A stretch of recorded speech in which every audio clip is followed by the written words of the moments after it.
Hello दोस्तों, स्वागत है आप सभी का एक बार फिर से आपके अपने YouTube चैनल पर। मैं विशाल पराशर आपको करा रहा हूँ क्लास 12th का चैप्टर 7 यानी कि इंटीग्रेशन। ठीक है, आज हम करेंगे एक्सरसाइज 7.6। तो 7.6 में जो हमें पढ़ना है वो पढ़ना है हमें इंटीग्रेशन बाय पार्ट्स। तो सबसे पहले जो हमारे चैनल पर नए हैं वो प्लीज़ चैनल को सब्सक्राइब करें, और जो पुराने वाले हैं वो प्लीज़ वीडियो को लाइक एंड शेयर करेंगे। जब हम लोग डिफरेंशिएशन करते थे तो डिफरेंशिएशन में एक हमारे पास फॉर्मूला होता था u मल्टीप्लाई v का, यानी दो फंक्शन दे रखे होते थे और उनका प्रोडक्ट करना होता था।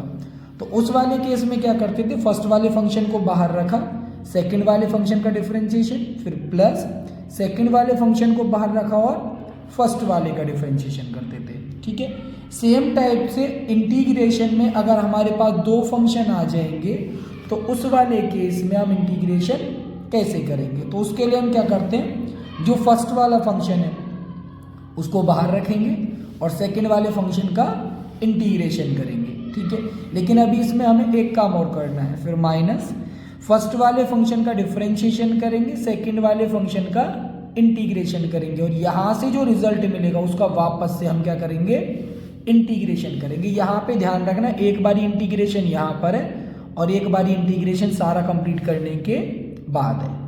ठीक है, कुछ बच्चे क्या करते हैं, सिर्फ एक बार ही करते हैं, दोबारा से नहीं करते हैं। ठीक है ना।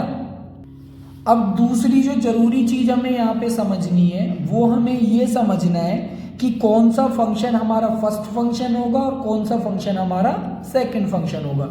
इसके लिए बहुत ज्यादा कंफ्यूजन होता है। तो हमारी एनसीईआरटी में एक स्टेटमेंट है, वो क्या है, if any function is a power of x, अगर x की पावर में कोई फंक्शन दे रखा है और अ पॉलिनोमियल इन x, या x में कोई पॉलिनोमियल दे रखा है, ठीक है, तो उसे हम क्या लेट करते हैं, फर्स्ट फंक्शन लेट करते हैं। दूसरी कंडीशन उन्होंने क्या दे रखी है हमें, in cases where other function is inverse trigonometric function, यानी कि अगर इनवर्स ट्रिग्नोमेट्रिक फंक्शन दे रखा है या लॉगरिथमिक फंक्शन दे रखा है तो उसे हम फर्स्ट फंक्शन लेट करते हैं। तो यहाँ पे आपको समझना है फर्स्ट फंक्शन आपका कौन सा होगा, अगर x की पावर में आपको कोई दे रखा है या x का पॉलिनोमियल दे रखा है, इनवर्स ट्रिग्नोमेट्रिक फंक्शन दे रखा है या लॉग का कोई फंक्शन दे रखा है, तो इन वाले फंक्शंस को हम क्या करते हैं, फर्स्ट फंक्शन लेट करते हैं, और जो दूसरा वाला फंक्शन होता है उसे हम सेकेंड फंक्शन लेट करके सॉल्व करते हैं।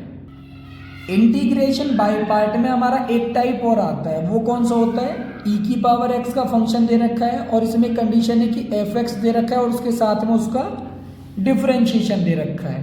ठीक है, यानी फंक्शन है और साथ में उसके प्लस में क्या है, उसका डिफरेंशिएशन वाला पार्ट दे रखा है। तो उस वाले केस में क्या करते हैं, इसके लिए हमारे पास डायरेक्ट फॉर्मूला होता है कि e की पावर x और फर्स्ट फंक्शन जो होता है वो हमारा आंसर हो जाता है।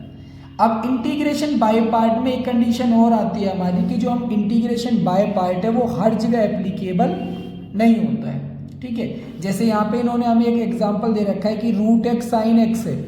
ठीक है, वहां पे ये वाला जो हमारा मेथड है यानी इंटीग्रेशन बाय पार्ट वो वर्क नहीं करेगा। क्यों नहीं करेगा, क्योंकि एक स्टेटमेंट यहाँ पे इन्होंने दे रखी है एनसीईआरटी में ही, the reason is that there does not exist any function whose derivative is root x or sine x.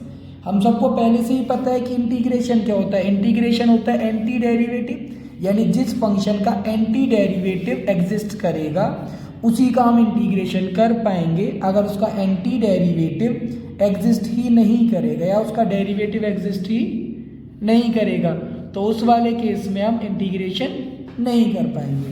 तो यहाँ पे रूट एक्स साइन एक्स के लिए हमारे पास कोई भी डेरिवेटिव नहीं है, इसलिए हम उसका एंटी डेरिवेटिव भी नहीं कर सकते हैं।